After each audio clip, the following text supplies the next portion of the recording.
नमस्कार, exam happy by Jharkhand channel में आपका स्वागत है। तो दोस्तों जुड़ चुका हूं मैं यहाँ पर आप सभी के लिए झारखंड शिक्षक पात्रता परीक्षा 2024 को लेकर के। तो आपको हम बताते चले झारखंड में झारखंड शिक्षक पात्रता परीक्षा एक बार बहुत ही जल्द आपकी होने जा रही है। यदि आप सभी अब तक तैयारी में नहीं जुड़े हुए हैं और इंतजार कर रहे हैं कि यहाँ पर झारखंड शिक्षक पात्रता परीक्षा की जब विज्ञापन आएगी तब हम तैयारी करेंगे, तो आप सभी के लिए यह बहुत ही खराब बात होगा।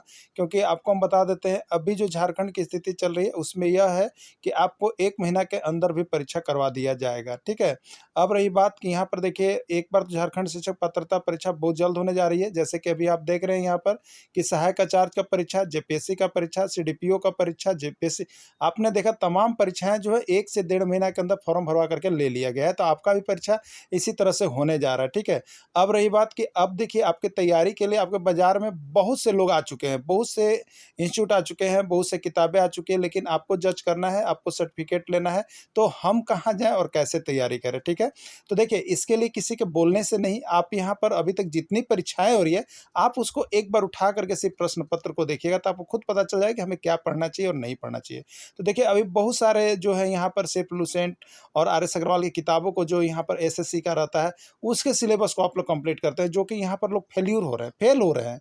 और आप और आशंका है कि आप भी यहाँ पर फेल कर सकते हैं अगर वही प्रक्रिया को अपना रहे होंगे। तो करना क्या होगा कि जिससे मेरा 101% रिजल्ट हो जाए। तो आपका 101% रिजल्ट होने के लिए आपको यहाँ पर जरूरी है, जैक एग्जाम ले रहा है ना, तो जैक की किताब को आप पढ़ेंगे। जैक की किताब आप 6 to 10 तक का जो सरकारी विद्यालय में उपलब्ध है जेसीईआरटी का, उसको यदि आप यहाँ से पूरे एकदम एक लेवल में देख लेते हैं तो आपको 100% श्योर शॉट है कि यहाँ से आपका 80% मार्क्स जो है आप अपने एग्जाम में ले करके जाइएगा। लेकिन अगर इधर उधर का आप पढ़ रहे हैं तो आपको समझिए कि यहाँ से आप 40-50% पर ही रह जाइएगा, आपका रिजल्ट खराब हो जाएगा, ठीक है।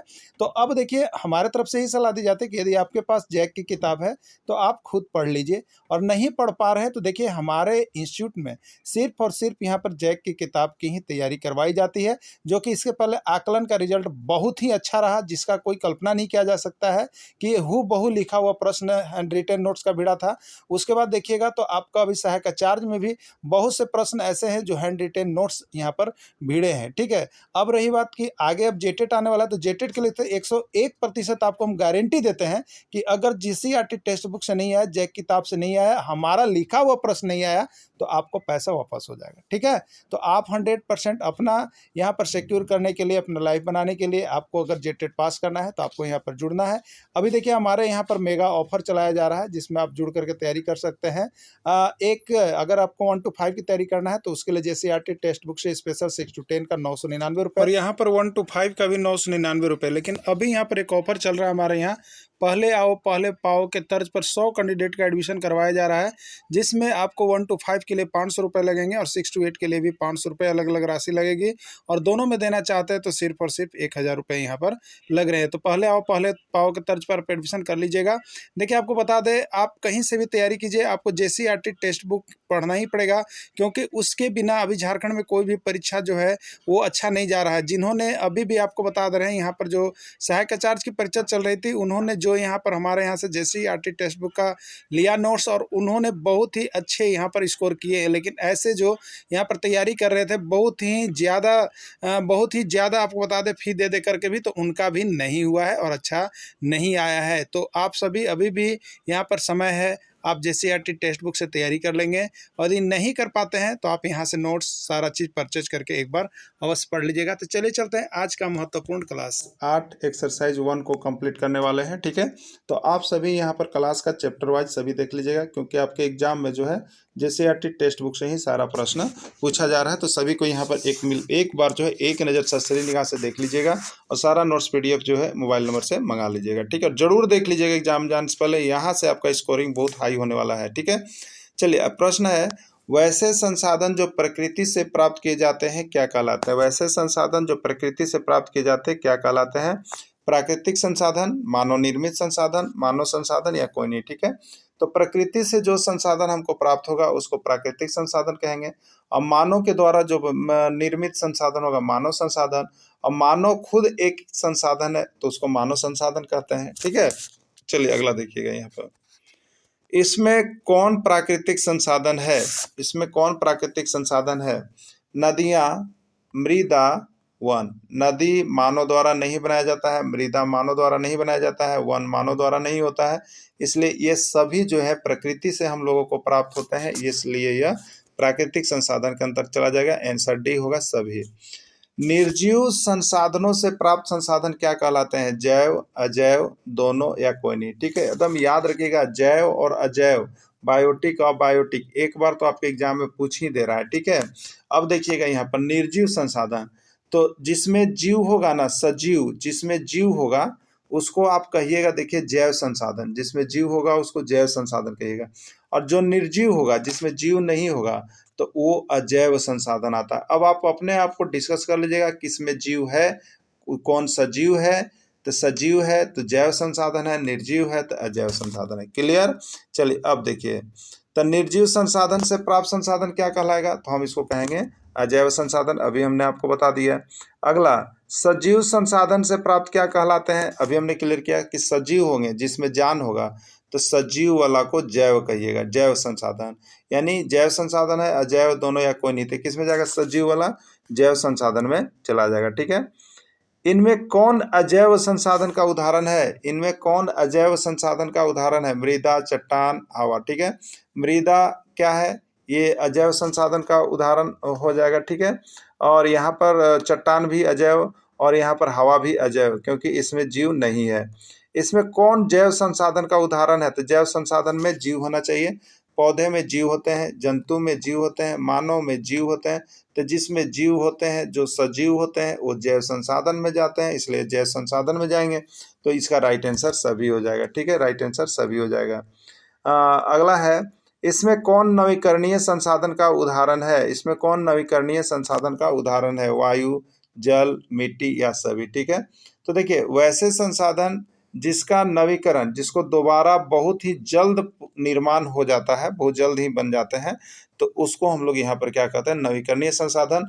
वायु का निर्माण हर समय होता रहता है, इसकी तो समाप्ति ही नहीं जाएगी, इसके समाप्ति के बाद मानव का अस्तित्व समाप्त हो जाएगा, इसलिए यह जो है नवीकरणीय है। जल जो होता है, एक जल चक्र चलते रहता है, कभी समाप्त होता है और बहुत जल्द उसी सीजन में फिर से वह आ भी जाता है, इसलिए नवीकरणीय है। मिट्टी का भी वही बात है, ये सभी जो है नवीकरणीय संसाधन के अंतर्गत आते हैं। जो नोट्स परचेज करते हैं उनके लिए देखिए यहाँ पर बनाया हुआ है, वैसे संसाधन जिसको दोबारा बहुत जल्दी निर्माण किया जा सकता है, नवीकरणीय संसाधन कहते हैं। देखिए, आपको बता दे रहे हैं यहाँ पर, देखिए इतिहास का 6 to 8 तक का पूरा कंप्लीट एक एक वीडियो क्लास वाइज कर दिया गया है, और इतिहास का ऐसा 10 ट्रिक से आपको 1000 प्रश्न याद करवा दिया गया है।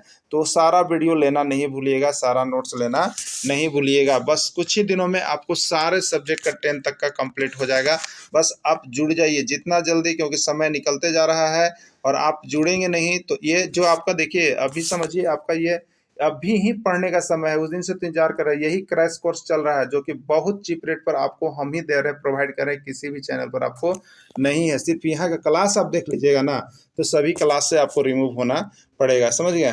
तो इसमें कौन नवीकरणीय संसाधन है? तो कोयला, पेट्रोलियम, प्राकृतिक गैस, वैसे संसाधन जिसकी एक बार समाप्ति हो जाने के बाद बनने में लाखों या करोड़ों वर्ष लग जाते हैं, तो वैसा संसाधन को अनवीकरणीय संसाधन कहते हैं, जिसमें कोयला भी आता है, पेट्रोलियम भी है, प्राकृतिक गैस, ये सब हर समय नहीं मिलते हैं। ठीक है, यहाँ पर नोट्स बना हुआ है, वैसे संसाधन जिसकी एक बार समाप्ति हो जाने के बाद दोबारा निर्माण होने में 100 से ज़्यादा वर्षों तक का समय लग जाता है, और नवीकरणीय संसाधन कहलाता है। और ये प्रश्न आपका, ये परिभाषा भी इस तरह से दे करके पूछ दिया जाता है। प्रधानमंत्री कौशल विकास योजना का शुभारंभ किया गया। प्रधानमंत्री कौशल विकास योजना का शुभारंभ कब किया गया? 2014 ईस्वी, 2015 ईस्वी, 2016 ईस्वी या 2018 ईस्वी, कब किया गया? ठीक है, तो इसका राइट आंसर हो जाएगा 2016 ईस्वी में। इसमें कौन मानव निर्मित संसाधन है? ठीक है, अभी आपको बताया थे, मानव निर्मित संसाधन किससे कहते हैं, आपको जानना जरूरी है, तभी इस प्रश्न का जवाब दे पाइएगा। ठीक है, तो मानव के द्वारा बनाया गया संसाधन, मानव के द्वारा बनाया गया वस्तु, मानव के द्वारा बनाई गई चीजें, वो सभी जाएगी मानव निर्मित संसाधन में। ठीक है, तो अब बताइए आप यहाँ पर, कैंसर उपचार की दवा किसने बनाया? मानव ने बनाया है। किसने बनाया? मानव ने। रेलगाड़ी का निर्माण किसने किया? मानव ने। सड़क का निर्माण कौन करवाता है? मानव। तो मानव के द्वारा जो चीज बनाया जाएगा वो सभी मानव निर्मित संसाधन में जाएगा। और यहाँ पर देखिए, कैंसर उपचार के द्वारा मानव बनाया है, इसलिए मानव निर्मित संसाधन है। रेलगाड़ी का निर्माण मानव के द्वारा करवाया गया, मानव निर्मित संसाधन है। सड़क का निर्माण मानव के द्वारा करवाया गया, मानव, यानी राइट आंसर इसका डी हो जाएगा, सभी हो जाएगा। ठीक है, चलिए, इनमें कौन प्राकृतिक संसाधन है? इनमें कौन प्राकृतिक संसाधन है? नदी, सड़क, मानव या कोई नहीं। ठीक है, प्राकृतिक संसाधन जो प्रकृति द्वारा प्राप्त होता है उसको प्राकृतिक संसाधन कहते हैं। और नदी मानव द्वारा नहीं बनाया जाता, ये प्रकृति द्वारा प्रदत्त है, इसलिए यह प्राकृतिक संसाधन है। सड़क मानव द्वारा बनाया जाता है, इसलिए मानव निर्मित संसाधन है। और मानव खुद एक संसाधन है जिसको मानव संसाधन कहते हैं। ठीक है, तो इसका राइट आंसर क्या हो गया? प्राकृतिक संसाधन कौन है? इसमें प्राकृतिक संसाधन जो है आपका नदी है। कौन सा है? नदी।